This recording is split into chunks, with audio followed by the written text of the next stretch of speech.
Assalamualaikum warahmatullahi wabarakatuh.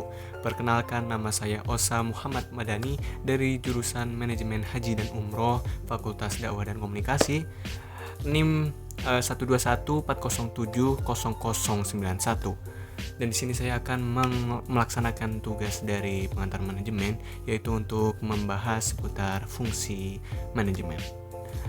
Seperti yang saya tahu, fungsi manajemen itu ada 4, yaitu ada planning, yang kedua ada organizing, yang ketiga actuating, dan yang terakhir itu tuh controlling. Baik, saya akan menjelaskan satu persatu, dimulai dari planning. Planning itu seperti halnya dalam bahasa Inggris yang berarti merencanakan atau perencanaan. Nah, planning ini sangatlah penting dalam fungsi manajemen, yaitu untuk menyusun strategi untuk kedepannya sebuah organisasi ataupun perusahaan, dan juga untuk mengembangkan aktivitas organisasi. Dan fungsi planning ini juga untuk salah satunya untuk meminimalisir resiko yang dilakukan dari sebuah organisasi. Seperti contohnya yaitu misalkan sebuah perusahaan yang bergerak di bidang penjualan pakaian ya. Terus perusahaan ini dibentuk dengan tujuan memperoleh profit dan mengenakan produk dalam negeri. Nah, strategi yang dilakukan untuk memaksimalkan promosi dan memilih bahan yang berkualitas untuk pakaiannya. Dan sebuah perusahaan juga menentukan desain pakaian seperti warna dan bahan yang diperlukan oleh perusahaan tersebut. Lalu yang kedua itu ada organizing atau pengorganisasian ya. Jadi organizing ini adalah sebuah proses penyusunan sumber daya organisasi untuk mencapai tujuan perusahaan.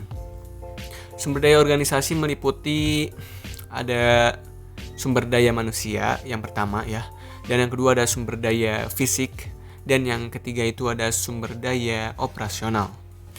Adapun contoh untuk organizing ini itu misalkan setelah sebuah perusahaan menentukan sejumlah strategi dari planning tersebut, dari tahapan planning. Nah, mereka pun akhirnya merekrut sejumlah karyawan dan juga tenaga ahli dalam perusahaan tersebut untuk mengelompokkan karyawan nantinya ke dalam bidangnya masing-masing. Misalkan seperti penjahit, di sana ada divisi pembelian bahan, ada divisi sebagai promosi dan lain-lainnya. Yang ketiga ada actuating. Actuating itu adalah pelaksanaan. Nah, maksud pelaksanaan ini apa? Jadi pelaksanaan ini merupakan proses penerapan atau implementasi dari sebuah rencana yang telah dilakukan sebelumnya di tahapan plan. Juga ide serta gagasan yang telah ada untuk melaksanakan dan mensukseskan organisasi tersebut. Seperti contohnya yaitu misalkan sebuah perusahaan memulai proses produksi pakaiannya, dan juga para petinggi perusahaan membimbing sumber daya manusia tersebut dan juga selalu memberikan motivasi kepada mereka semua. Dan yang keempat yaitu ada controlling, atau ya seperti yang kalian tahu artinya itu adalah mengkontrol ya. Di tahapan controlling ini pula para perusahaan memastikan bahwa tahapan-tahapan ataupun strategi yang sebelumnya dilaksanakan di tahapan actuating itu terlaksana dengan sempurna.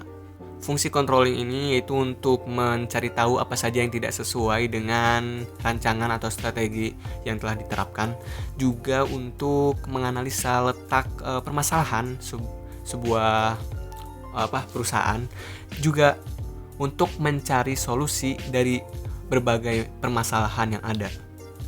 Sebagai contohnya misalkan sebuah perusahaan setelah memproduksi barang atau misalkan pakaian dan mereka telah menjualnya, lalu mereka langsung melakukan evaluasi setelah itu.